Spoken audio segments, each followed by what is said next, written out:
Hi guys, my name is Crystal and welcome to my YouTube channel. Welcome old subscribers, welcome new. If you like my videos, please press the like button and please do subscribe. It's Sunday morning. Alexa, what's the time please? The time is 10:58 a.m. Alexa, good morning. Good morning. Nirvana release Smells Like Teen Spirit on this day in 1991. Kurt Cobain wrote the song with Youth Rebellion in mind after a friend scrawled the title phrase on his wall. Kurt later learned that Teen Spirit was a brand of deodorant. Right guys, so it's Sunday. And for me personally, this heat is too hot. I would not sunbathe in it and I wouldn't travel in it. So I'm staying at home with the fans in front of my face and to my side. There is no air, there is no breeze. If it was me going out, I would just take a load of water out with me, sunscreen, and you don't want to eat a load in this heat, not burgers and chips and greasy things. You want to eat cool, refreshing things like salad and fruit and cold fruit juices. I wouldn't personally travel in this weather. I've just been outside to walk Max. So guys, just after 10 a.m. I walked Max. I went downstairs, threw my rubbish in the bin, a black bin sack, and then I walked up the road. I walked up Corey's road, and the lady from Foley's apartments, right, sunglasses on, hat on her head. I haven't been wearing a hat for the past week.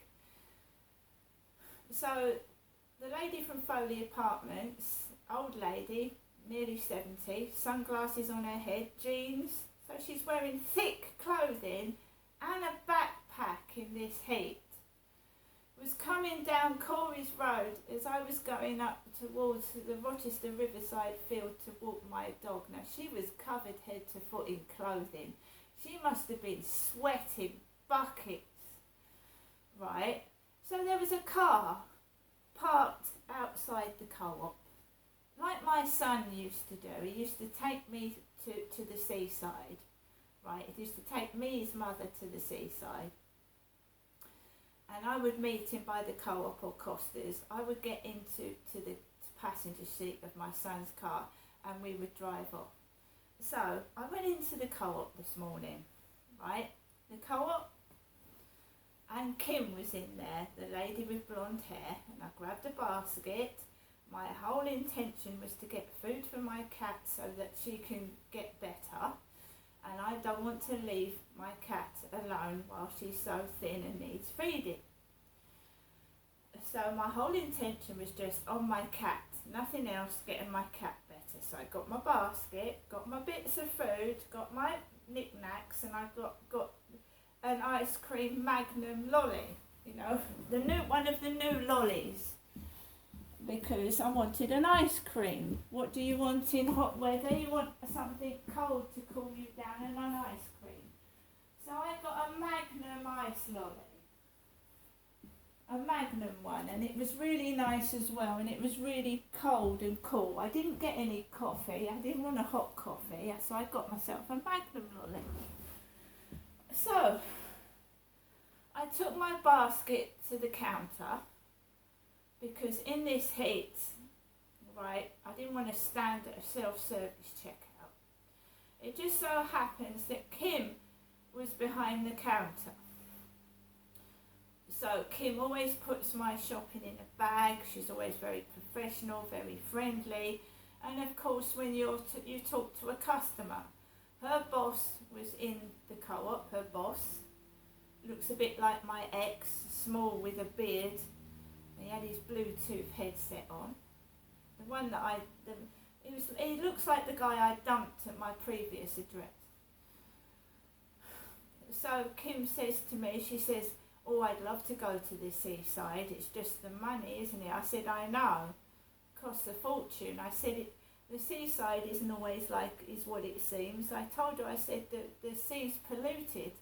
And in this heat, the heat pounding down on the sea and all the sewage in the sea makes it smell like a big toilet. I've been to Margate and it smells of fish.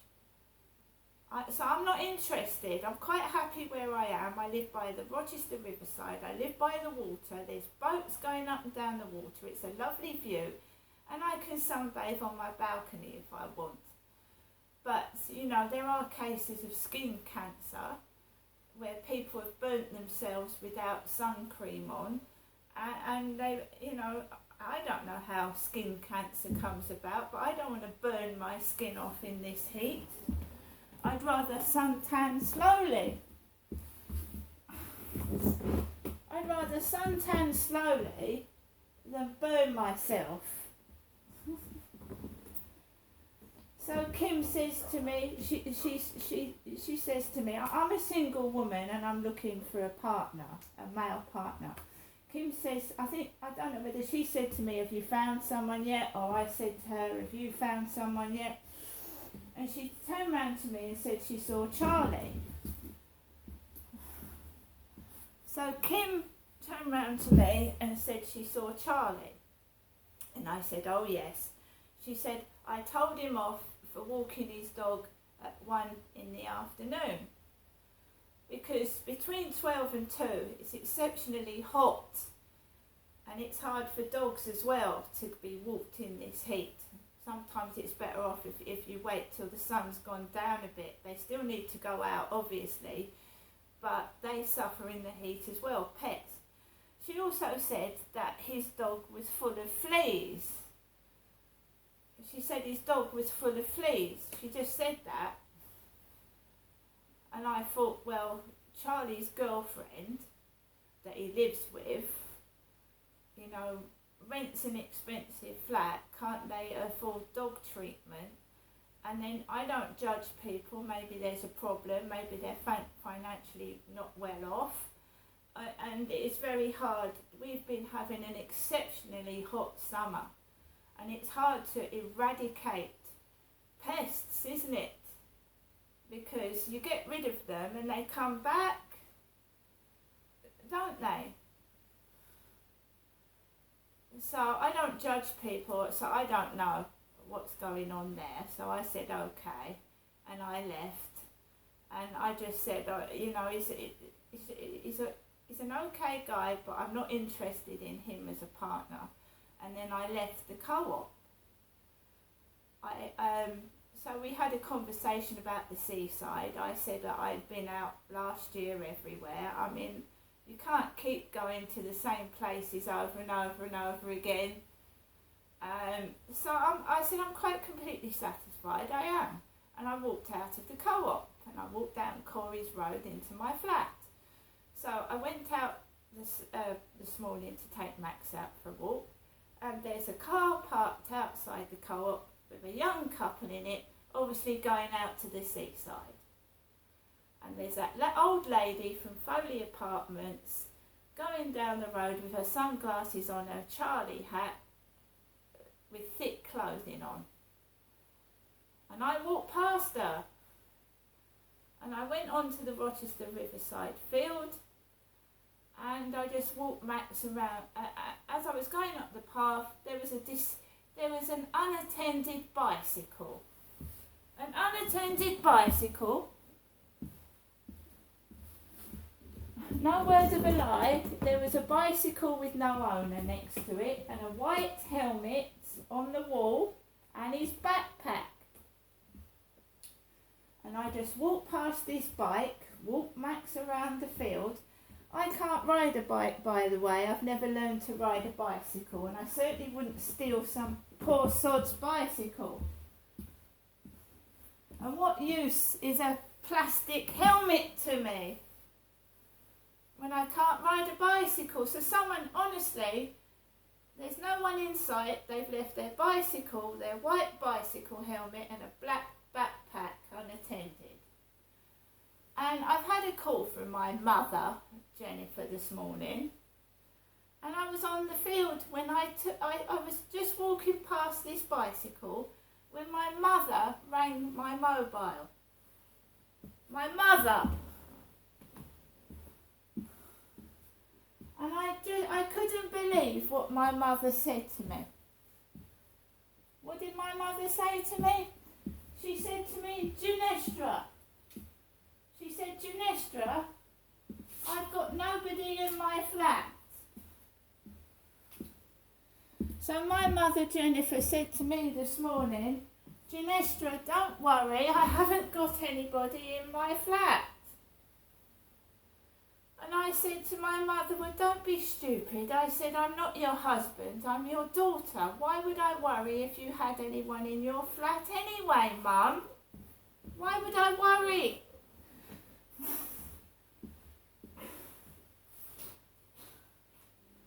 I mean, for goodness sake, what is my mum on? I mean, really? And then you start to think, how am I ever supposed to find a single man when I've got my mother talking to me like that? My mother. This is the lolly I got from the co-op. Very nice they are. Magnum Double Sun Lover, white chocolate, mango and coconut. Delicious. I've also treated myself to a scratch card. I have not gone on holiday this year. I've not gone to the seaside. I've not gone anywhere. So I thought I'd treat myself to a scratch card. Why not? This is a Cashword Blocks scratch card. And my goodness, you know, make fun of me. Have a laugh, have a joke if it floats your boat, go on. Wallow in. Look, I'm telling you now, I'm going to walk outside my door, I'm going to hold my bloody head up high and I'm not going to give a fuck. Do you understand me? Ridiculous. Absolutely ridiculous. And why my mother keeps putting things on the outside of envelopes, I haven't got a clue.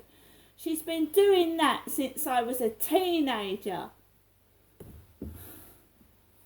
You know, it's like, you know when you go on pen pal sites and you're making pen pal friends, I've got many, and you put stickers on the back of envelopes and you put things on the envelope. It's like that. My mum is acting like a 2-year-old kid and she's nearly 80. Well, good luck to her. So she's been doing that for years, ringing me on the phone when I was married, a married woman, and sending me postal orders, which she said was to help out when I was having financial trouble. And she used to do stupid things. So she'd stick her hand in glitter nail varnish. And my husband said, "What's wrong with your mother? What's she doing?" He knew it was my mum. She'd stuck her hand in glitter nail varnish and she'd stuck her fingerprints on the back of the envelope. So you had Jennifer's glittery fingerprints on the back of the envelope, and my husband said, "Is your mum okay? She keeps putting silly things on the back of envelopes." She used to write Femme as well. So in capital letters, on the back of the envelope, my mother would put F-E-M-M-E, Femme. Alexa, what does femme mean? Femme is usually defined as a lesbian who is notably feminine in appearance. So, Alexa, so now we I found... missed something. Can you say it again? Now we found out something. Why was my mother putting femme... I don't know that one. Why was my mother putting femme on envelopes, sending them from Chatham to Gloucestershire to me, her daughter? Alexa, what does F-E-M-M-E mean? Femme is usually defined as a lesbian who is notably feminine in appearance.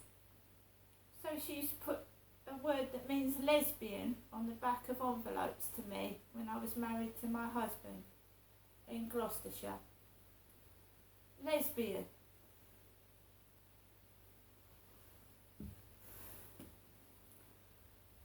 I don't know if my mum is working on her own or she's working with who I could possibly believe the royal family in making a mockery and taking the piss out of me, because Kate Middleton is in the Daily Mail saying that she plays beer pong.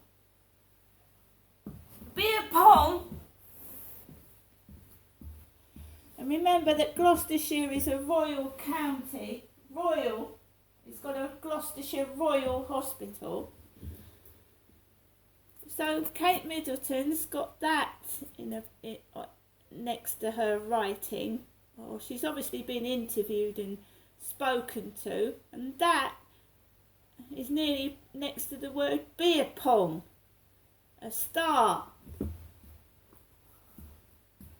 I went to Gloucestershire in 1987 where I married my now ex-husband Dave, and I think I've been made a mockery by the royal family. That's what I believe, and my mother is somehow involved in it. This mickey taking and bullying, and she can have whoever she likes in her flat, right? Now we know why she was writing femme on the back of envelopes to me. Was she saying that she was a lesbian, or was she implying I was one? And I was married to Dave when I was getting letters from my mother. So,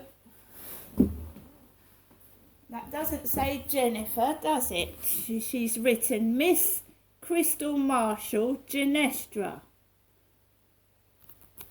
And that's what's on the back.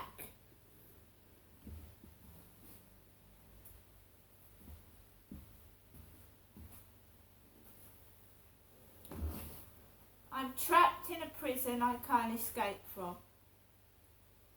because every day of my life is being controlled by my mother and whoever she is working for, who's telling her what to treat me like and do to me each day of my life.